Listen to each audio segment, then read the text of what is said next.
Hagamos un recorrido por las principales noticias del acontecer legislativo. Asamblea Legislativa Noticias, porque hay cosas buenas que decir.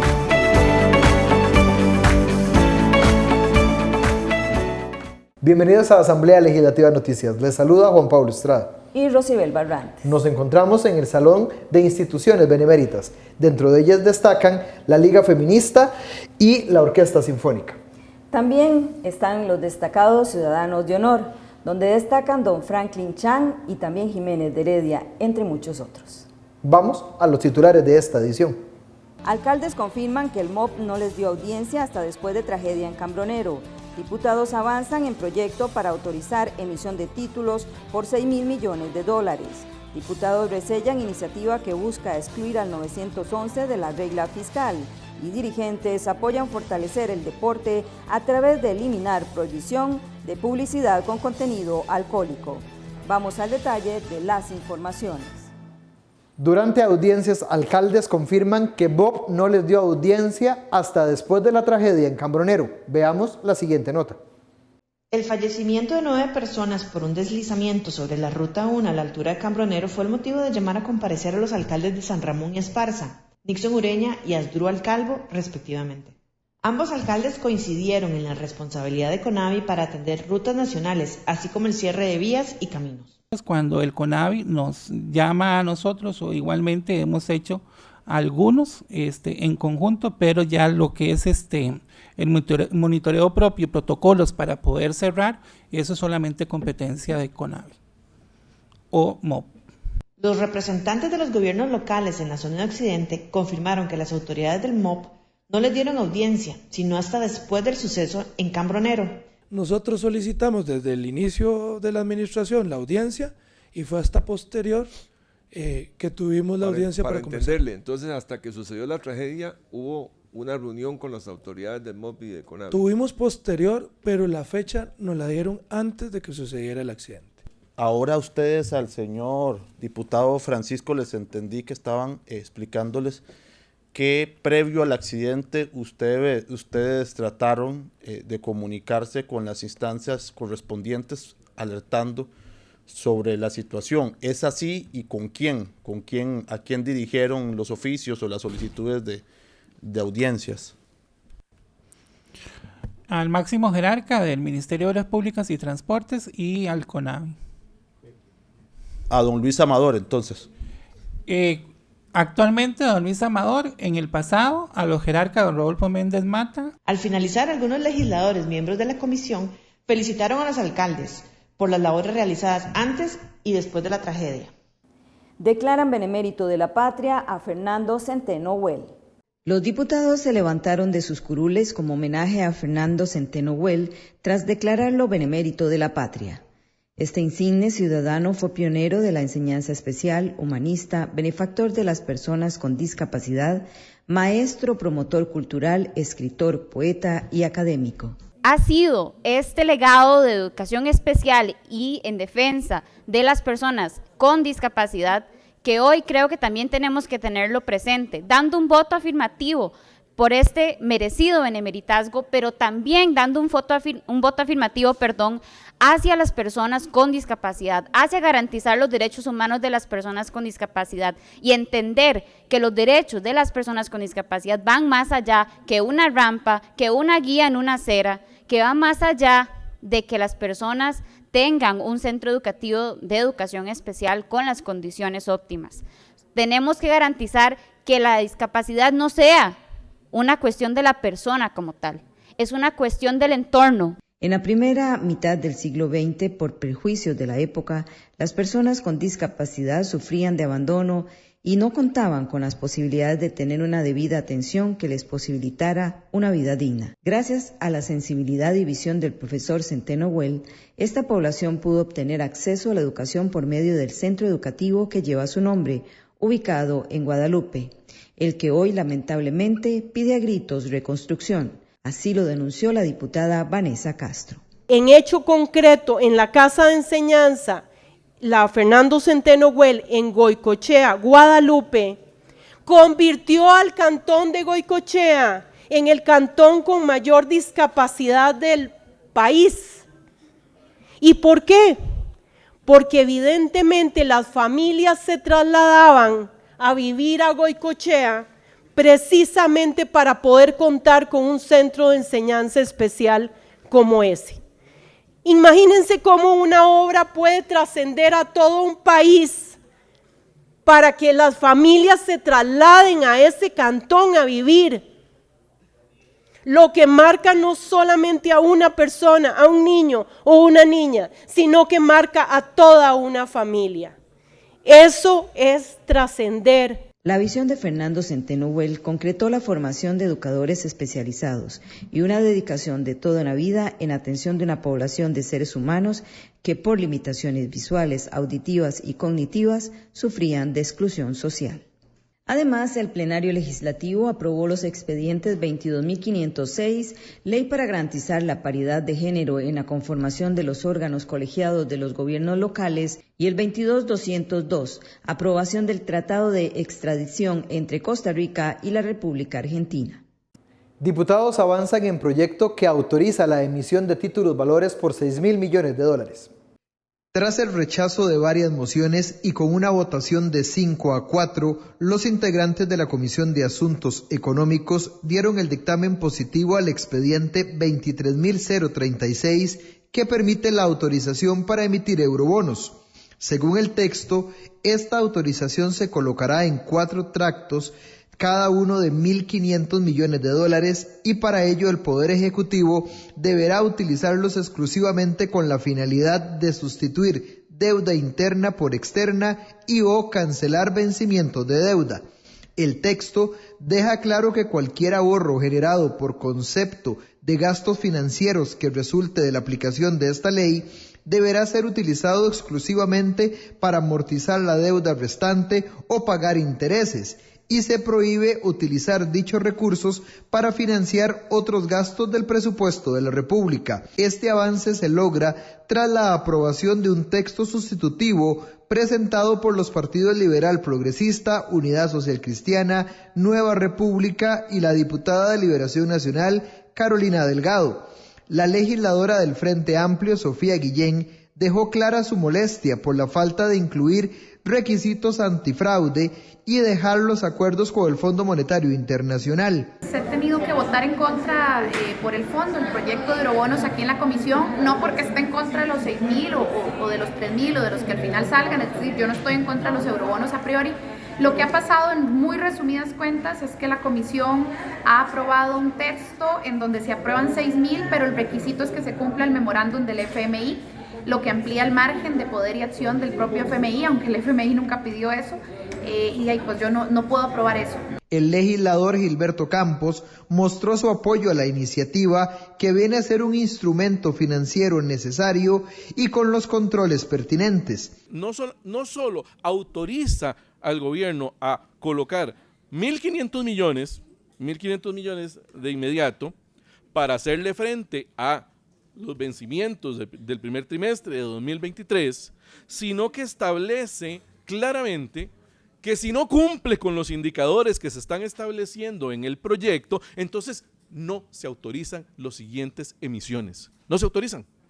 Y el proyecto lo dice claramente. Entonces, ¿de qué estamos hablando? Estos no son cheques en blanco, esto no son autorizaciones de gasto de 6.000 millones. No, esto no es nada de esto. No, perdón. Hay una obligación de cumplimiento de los indicadores. La presidenta de la comisión, la diputada Vanessa Castro, indicó que el texto original no tenía el rigor necesario para ser aprobado y señaló el proceso de negociación para modificar el texto. Fue ese interés y esa preocupación también por una deuda que en este momento estamos hablando de un monto de 6.000 en eurobonos, que es cambio de deuda cara por barata. Pero tenemos una deuda pública de 42.000 millones. Hay una suma de ¿cuánto serían? Rápidamente, 30 y resto de mil de millones de deuda pública que todavía tenemos que solucionar, de cómo se va a tener que reducir en no mucho tiempo, porque el país urge de eso. Este expediente ahora pasará al plenario legislativo para seguir con el trámite legislativo. donde se necesitarán de 38 votos para ser aprobado. Legisladores piden cuentas sobre programas de ayuda social. Yorleni León Marchena, presidenta ejecutiva del Instituto Mixto de Ayuda Social, explicó a los diputados de la Comisión de Juventud, Niñez y Adolescencia los faltantes presupuestarios para continuar brindando los subsidios al programa Avancemos, así como las labores de la Red de Cuidado y Desarrollo Infantil. Para la jerarca, en la Red de Cuidado se atienden a 67,000 menores de todo el país y el IMAS atiende a 26,000 con un presupuesto de 34,000 millones, y lo que se busca es generar un estándar mínimo de calidad para fortalecer la certificación. La diputada Rosaura Méndez pidió mayores acciones por parte del IMAS para atender a la población infantil. No podemos centrarnos en esos 67,000 y los demás ignorarlos, mientras nosotros como organización o el IMAS como organización espera a ver si resuelve sus problemas internos. Con relación al programa Avancemos, la jerarca dejó claro que no es una beca, sino un beneficio a las familias para que los estudiantes no abandonen el proceso educativo. Y pese a la reducción de 21,000 millones en el presupuesto del Ministerio de Educación Pública, se ha logrado mantener el programa que beneficia a 384,000 estudiantes con un presupuesto de 94,000 millones. León Marchena pidió a los legisladores ayuda para priorizar la política social, revisar y replantear los programas, fortalecer el Sistema Nacional de Información y Registro Único de Beneficiarios del Estado, dejar las bases de un Sistema Nacional de Cuidados y generar un marco legal y un fondo para atender a los hogares ante las emergencias nacionales. Finalizo indicando que este país, al igual que en otros momentos, tiene grandes desafíos desde lo que es la política social. Hay, por lo menos desde la institución, un sentir de que la forma en la que hemos venido abordando el tema de la política social, no solamente el tema de la pobreza, sino la política social en general, ya requiere de un remozamiento importante que pasa por la incorporación del uso de la tecnología, del acceso a la tecnología, que pasa también por revisión de requisitos y que pasa también por entender esos dinamismos que se dan no solamente por desastres naturales, sino también por las diferentes situaciones que se presentan en el país, como personas en condición vulnerable caen a condición de pobreza o salen rápidamente de esa condición, y que no logramos como institución tener claro cuál es la atención que deberíamos de darle a esos casos particulares. El diputado socialcristiano Carlos Felipe García consultó sobre el origen de los fondos para resiliencia de los hogares para atender emergencia. Esta es una idea que apenas estamos planteando, ¿verdad? A partir de las valoraciones que se han dado a la luz de las diferentes emergencias que se han presentado. Hoy no tenemos claro cuál podría ser el origen de los recursos para un fondo con estas características. Lo que sí quisimos aprovechar es decirles que nos parece que ya llegó el momento que el país debe de contar con un fondo de resiliencia para los hogares, que nos dé sobre todo holgura para poder atender. ¿Cómo se atiende una familia? Hoy, en este momento, nosotros como IMAS no tenemos claridad de cómo atenderla. Los legisladores de la comisión se pusieron a las órdenes de la jerarca para trabajar en conjunto y atender las necesidades que plantea la institución para hacer frente a los retos del país. Resellan iniciativa que busca excluir al 911 de la regla fiscal. Con 44 votos a favor y 9 en contra, los diputados acordaron resellar el proyecto de ley que busca excluir de la regla fiscal al sistema de emergencia 911. La iniciativa había sido vetada a finales de septiembre por el presidente de la República, Rodrigo Chávez. La legisladora Gloria Navas señaló que desde inicios están a favor de los recursos para el 911 y que la interpretación del Ejecutivo es errada. Creo que la interpretación es errada a los efectos de ese veto, por cuanto el tema del 911 es un tema de emergencia. La posición del 911 es necesarísima en los temas de seguridad, en los temas del auxilio y la necesidad de situaciones urgentes que tienen los ciudadanos.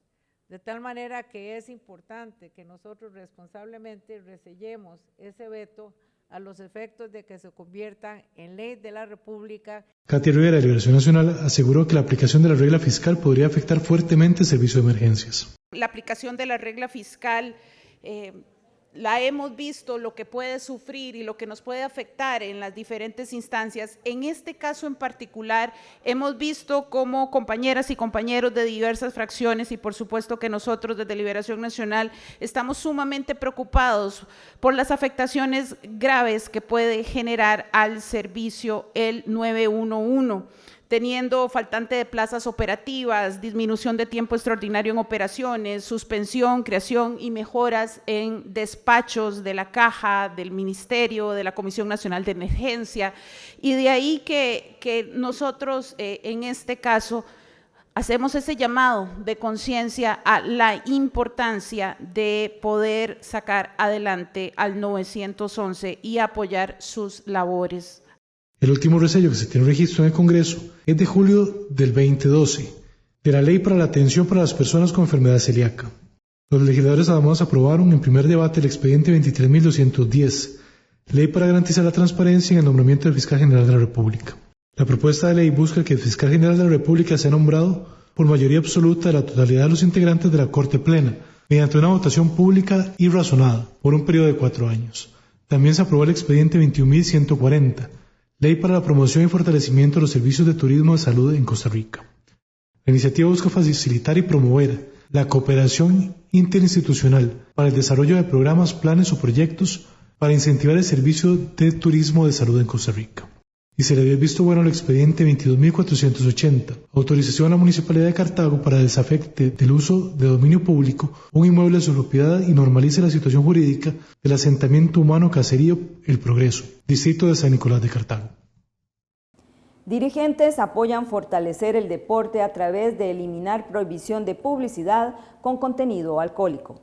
Dirigentes deportivos de varias disciplinas se pronunciaron a favor de fortalecer el deporte eliminando la prohibición de la publicidad con contenido alcohólico. Así lo manifestaron Vicky Ross, representante de la UNAFUT, y Juan Carlos Rojas, presidente del Deportivo Saprissa, ante los diputados de la Comisión de Asuntos Jurídicos en el marco del análisis del expediente 23.216, Ley para el Impulso y Fortalecimiento del Deporte Nacional.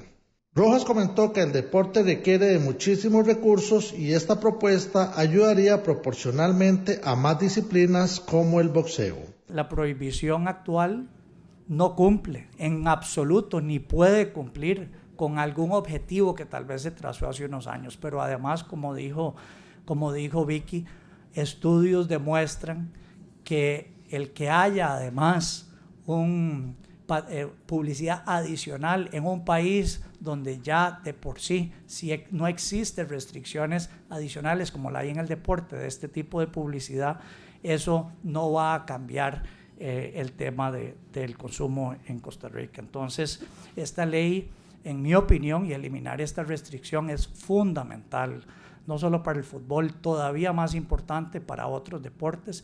La diputada Gloria Navas de la fracción de Nueva República manifestó que en Costa Rica existe una doble moral en este tema.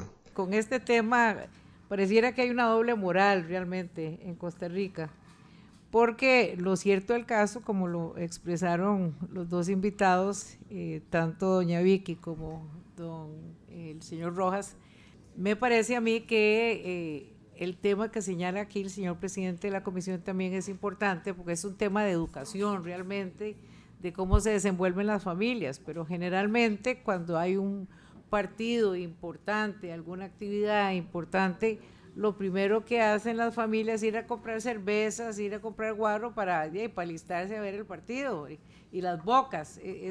Ese acto previo es una cultura costarricense, me parece a mí.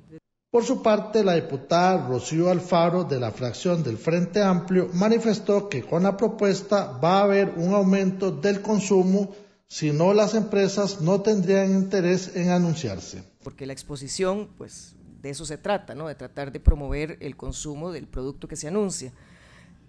Habría que ver si esto puede acompañarse también de políticas preventivas, en otro sentido, respecto del abuso, y no del consumo, sino del abuso.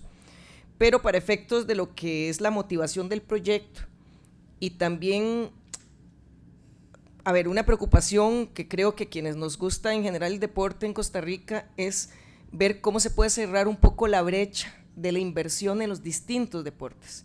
A la comisión también asistieron la campeona mundial de boxeo Yocasta Valle y su promotor Mario Vega, quienes se manifestaron a favor de la iniciativa.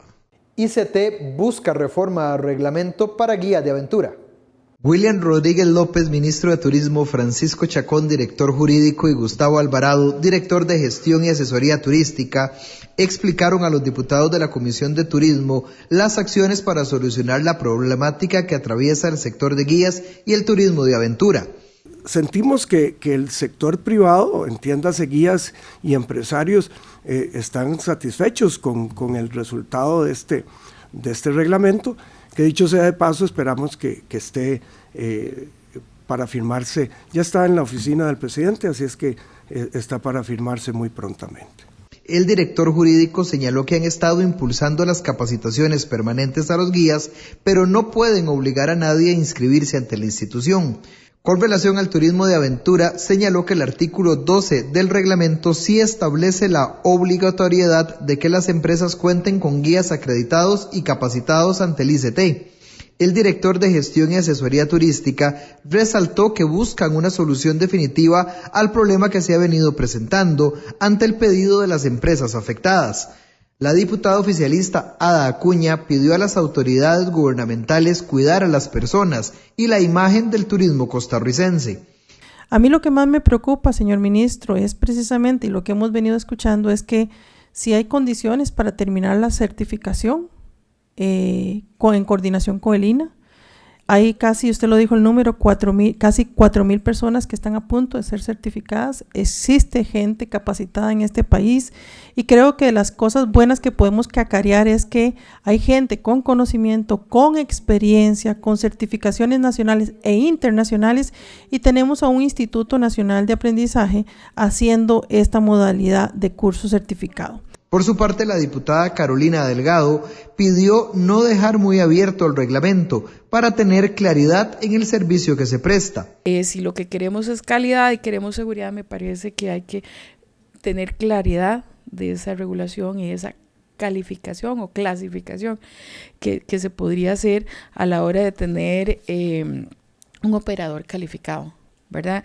Me parece genial porque aquí, bueno, ya tuvimos a gente, empresarios y a guías donde señalan las trabas que generan todo este proceso, ¿verdad? Y que a veces en algunos casos es gente que vive en la finca o es gente que tiene alguna serie de condiciones, y decirle que tiene que irse a sentar no sé cuántas horas a Lina o a algún otro lado para llevar algunos cursos muy técnicos, pues pueden no resultar lo más apropiado para regularizar el sistema. La comisión también estableció recibir el próximo 18 de octubre al ministro de Ambiente, Franz Tattenbach Capra, para que se refiera al expediente 22.734, que busca una reforma a los párrafos primero y segundo del artículo 3 de la Ley del Parque Recreativo de Playas de Manuel Antonio. Reforma a la ley contra la delincuencia organizada aumentaría plazos de prisión preventiva en casos complejos.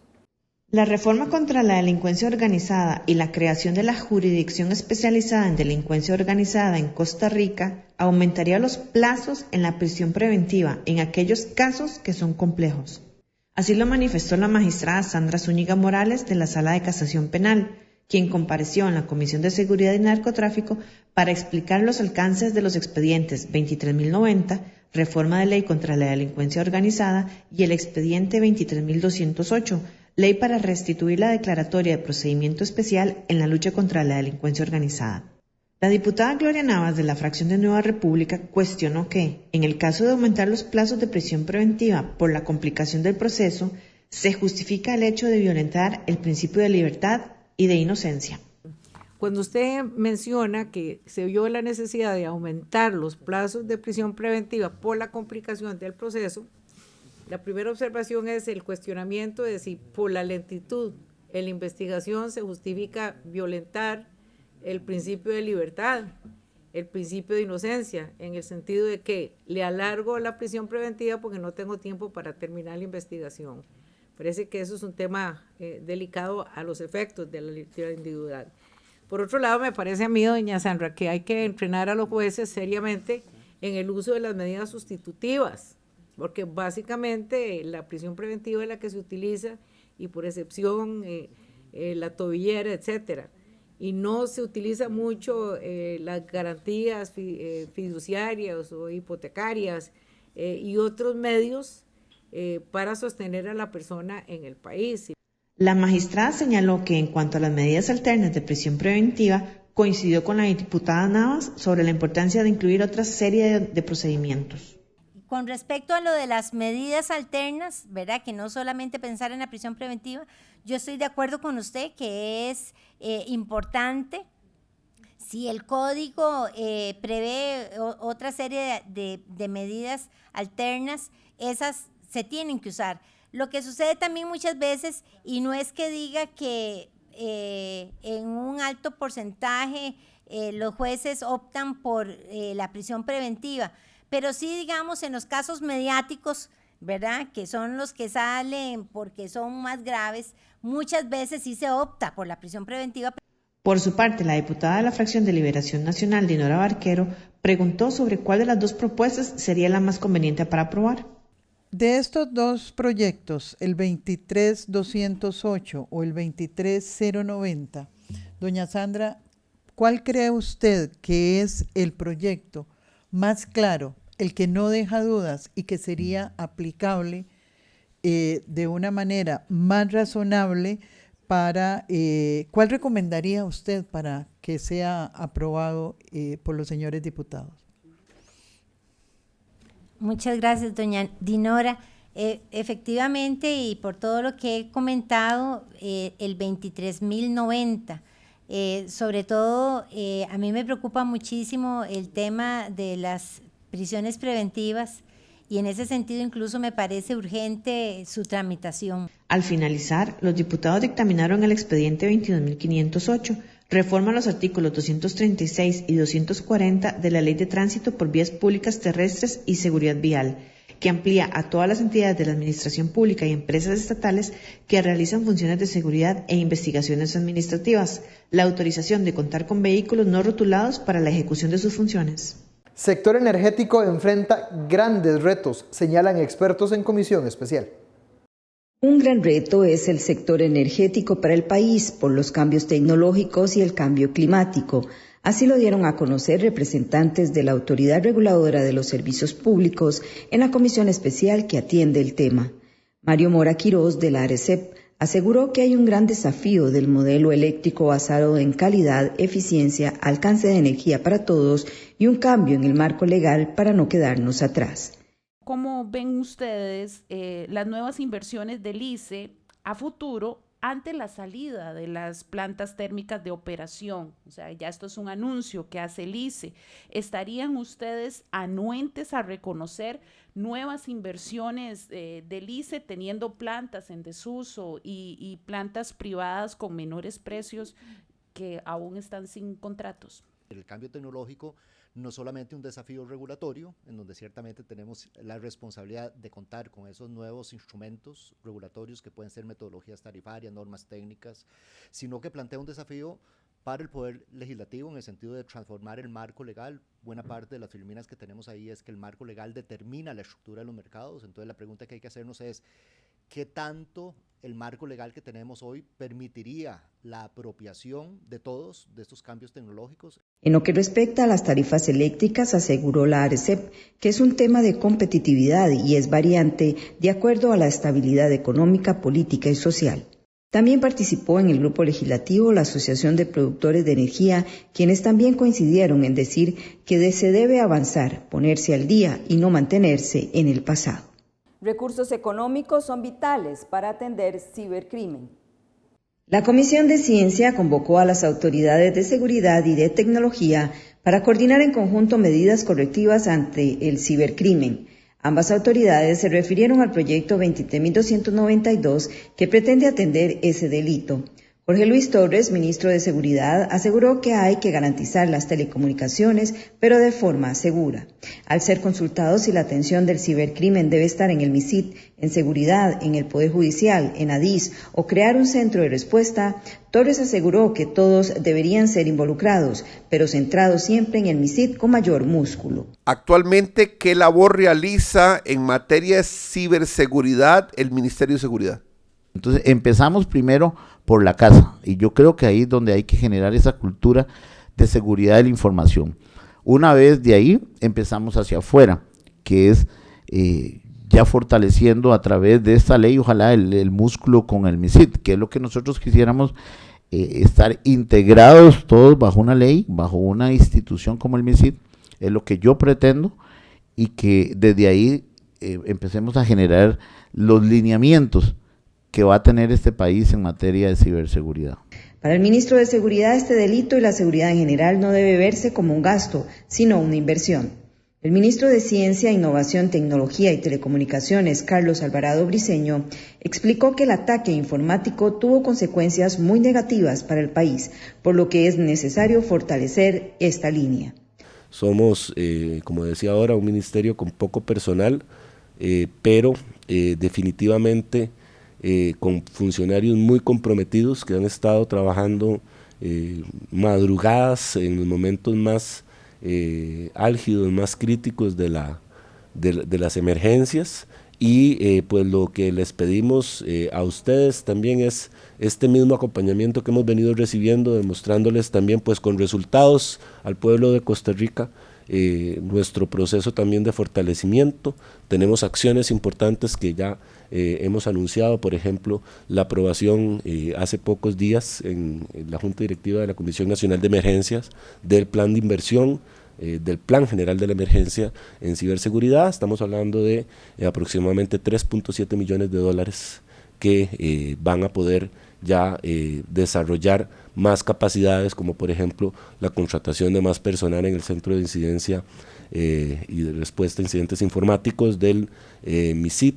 El diputado José Joaquín Hernández comentó que la iniciativa busca no generar más costos para el Estado, sino destinar un 1.5% de la inversión de las instituciones en los departamentos de tecnologías, y propone crear la Agencia Nacional de Ciberseguridad bajo la rectoría del MISIT, con personal trasladado de otras dependencias.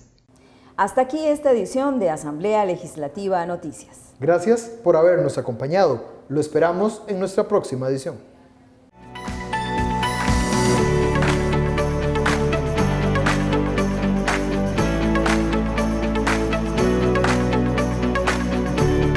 Este ha sido un resumen de lo más importante del primer poder de la República. Asamblea Legislativa Noticias, porque hay cosas buenas que decir.